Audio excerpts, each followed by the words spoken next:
The Philippine Consulate General in Hong Kong expects the number of Filipino domestic helpers in the city to bounce back following the easing of quarantine restrictions.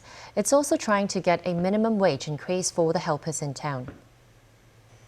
For the past 2 years, the minimum allowable wage for foreign domestic helpers in Hong Kong has been $4,630 per month. That amount is subject to review each year. As more than half of the city's foreign domestic helpers are from the Philippines, its Consul General told TVB News that it's about time for the helpers to get a pay increase. He also revealed they have held talks with the Labour Department and the response has been positive.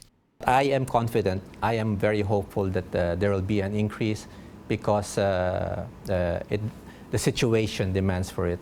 They work hard, very hard, they cook your food, they take care of your kids. It is they also suffer from the situation right now.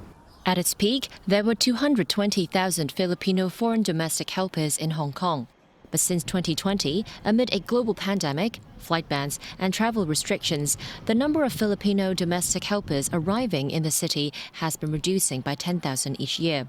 An employment agency noted at the height of the pandemic, the number of new arrivals dropped from the usual 1,000 per week to only 100.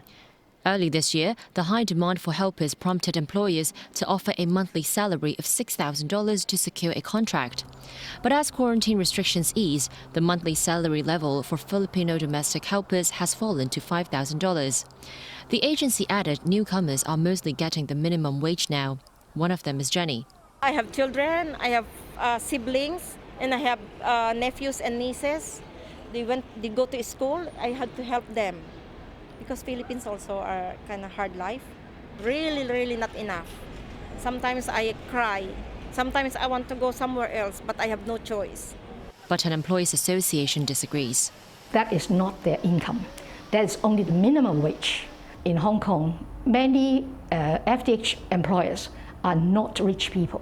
They're just middle-class family or lower income family. If we can keep the minimum wage as now, we can allow more employers can be able to employ them. The Labour Department, meanwhile, says it will look into the matter thoroughly, taking into account the city's economy and labour market, as well as the financial pressure on employers.